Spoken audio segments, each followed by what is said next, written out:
स्वास्थ्य जागरूकता अभियान के तहत 21 टिप्स के बारे में बात कर रहे थे। और जो अब मैं बात करने वाला हूँ व्यक्तिगत रूप से हानिकारक है, लेकिन सामाजिक रूप से भी हर परिवार के लिए घातक है। उसके ऊपर भी मैं चर्चा करना चाहता हूँ, जो कि हमारे इनडायरेक्ट रूप से हमारी बीमारियों के लिए भी जिम्मेदार है। तो वो है हमारा अवॉइड द सीरियल, यानी कि हमें किसी भी प्रकार के सीरियल्स हमें नहीं देखना है। क्यों नहीं देखना है उसके बारे में भी बात करूंगा। आज हम देखते हैं कि सीरियल्स के अंदर, जैसे आपने एक पिक्चर देखी, पिक्चर देखने के बाद में क्या होगा कि आपके जो भी भाव आए खत्म हो गए और उसके बाद में आप आपके काम में लग गए। लेकिन सीरियल्स में क्या होता है कि हर बार आप उसको रिकॉल करते हैं।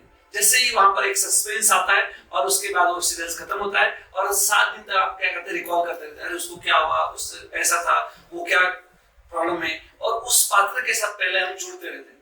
और पात्र के पास जुड़ने के बाद में दूसरा क्या होता है कि अरे ये तो अच्छा था, इसके साथ ऐसा क्यों हुआ, ये तो खराब था, इसके साथ ऐसा क्यों हुआ, ये वाले भाव चलने लग जाते हैं दूसरी सिस्टम के अंदर।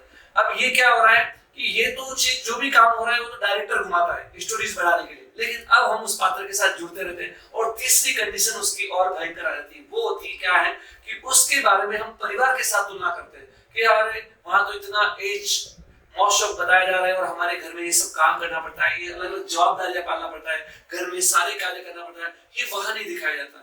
और ये सारी चीजों से जब हम तुलना करते हैं तो हमारे घर घर के अंदर क्या हो रहा है, वाद विवाद बढ़ते हैं, घर घर के अंदर टेंशन तनाव निर्माण होते हैं, अविश्वास की भावनाएं बढ़ रही हैं। तो इस प्रकार के कार्य इसके माध्यम से हो रहे हैं। तो हमें क्या करना है, इन चीजों को अवॉइड करने की आवश्यकता है।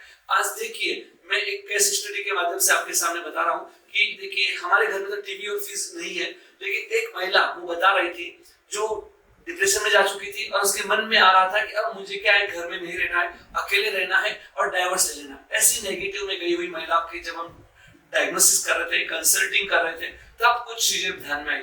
तो उन्होंने बता रही थी कि एक अनुपमा सीरियल आता है टीवी के अंदर, और वो सीरियल देखने के बाद में उस महिला के मन में ऐसे भाव आने लगे कि देखिए एक महिला इतना अच्छा काम करती है और उसकी सम्मान पूरे समाज में उसका सम्मान होता है, और मैं दिन भर घर में कार्य करती हूँ लेकिन मेरी कोई पूछ ही नहीं, मेरी कोई वैल्यूज नहीं है। इस प्रकार के नेगेटिव विचार उसके मन में आ गए थे।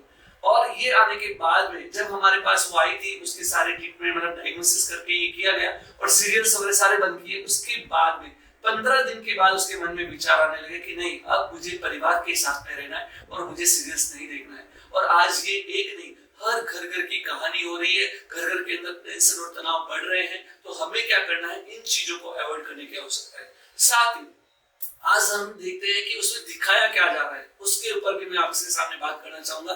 देखिए आज हम घर में क्या करते हैं, बहुत बढ़िया होम थिएटर लगा दिया, एकदम बढ़िया साउंड सिस्टम लगाया हुआ है, घर के परिवार के सब सदस्य सोफा पे आराम से बैठे हुए हैं, दादा दादी बैठे हुए, माता पिता बैठे हैं, बच्चे भी बैठे हुए, पूरा परिवार एक साथ मिलकर वो सारी चीज देख रहा है। और दिखाया क्या जा रहा है, ऐसे अश्लील साहित्य दिखाया जा रहा है, अलग अलग रिलेशनशिप दिखाए जा रहे हैं, जिसके बारे में हम बात करना भी संकोच करते हैं, शर्म करते हैं, वो सब चीज वहां दिखाई जा रही है और देख रहे हैं सब मिल करके। लेकिन किसी की हिम्मत नहीं है परिवार में कि आपस में बात करके कहने की कि ये गलत आ रहा है, ये सही आ रहा है, इसके ऊपर कभी चर्चा नहीं होती है। और यही कारण है कि आज ये सारी जो प्रवृत्तियां हैं, ये दुष्प्रवृत्तियां हैं, बहुत बढ़ रही है। तो उसको क्या है, अगर कंट्रोल में लाना है तो हमें क्या करना पड़ेगा, इन अश्लील साहित्य को हमारे जो नई पीढ़ी जो आ रही है, नई जनरेशन जो आ रही है, उसको बचाने की आवश्यकता है। चाहे वो नेटफ्लिक्स के ऊपर हो या अनेक प्रकार के मोबाइल के ऊपर है, तो हमें क्या करना है, इनके ऊपर कंट्रोल लाने की आवश्यकता है।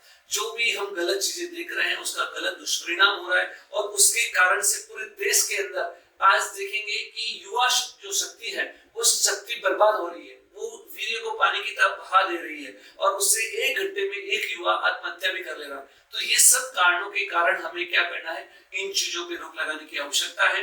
तो आपसे निवेदन है कि ये सब बातें जो आपके सामने बताई जा रही है, स्वस्थ जीवन शैली के अंदर जो प्रमुख घटक है वो आपको बताए जा रहे हैं, तो उसके लिए आप एक एक करके, अगर आप चाहते हैं कि ये अभियान बहुत अच्छा है, हमारे शहर में भी ऐसा अभियान होना चाहिए, तो आप हमसे संपर्क कर सकते हैं।